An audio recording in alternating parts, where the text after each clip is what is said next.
Okay, let's go to the phones at 617-830-4750. A very exciting day in some sense, although I've not yet identified how. But people are blowing up the phone lines. Let's see what's on people's minds, starting with our caller from the 347 area code. Caller from 347, what's your name and where are you calling from today? Caller from 347, are you there? Hi, am I on? Yes, you are. Is this me? Yes, it is.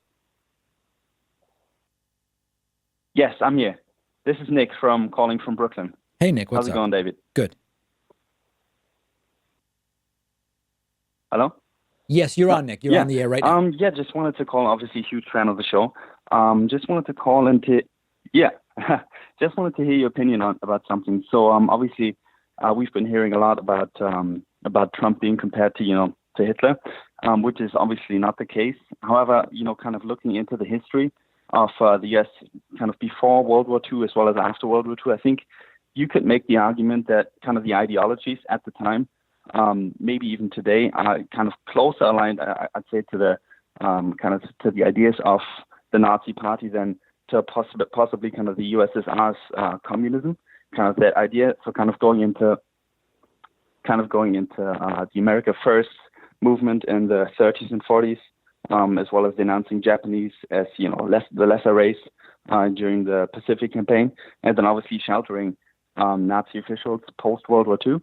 So just want to kind of hear your opinion on that and how that maybe plays into what's going on today. Yeah, I mean, I think we don't really need to do the sort of hyperbolic sensationalist thing of saying Trump is like Hitler to have a conversation about similarities in pre-World War II Germany to how Donald Trump's tendencies. So when you look at the use of hyper-nationalism to justify policy, when you look at the othering of certain groups that Donald Trump has identified, it's ranged. It's been everything from Mexicans with the whole rapists and all that stuff, Muslims from the Middle East, Asian folks in different ways. When you look at the sort of attitude towards media that Donald Trump espouses and a free press, there are definite similarities. So, when you look at somebody like Timothy Snyder has written a lot about this, you don't have to say Trump is like Hitler.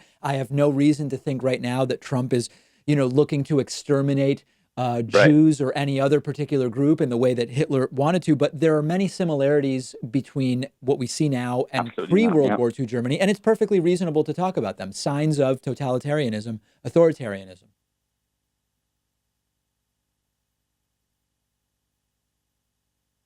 Right. And I think just talking about kind of this belief that communism or socialism, is the big evil.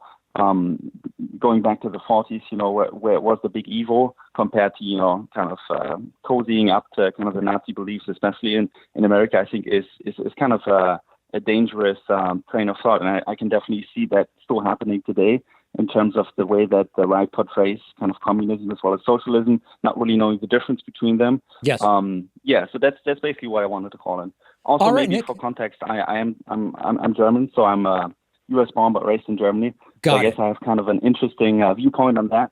But yeah, thanks for taking my call, and all the best. All right, great to hear from you, Nick from Brooklyn. 617-830-4750 is, of course, the number.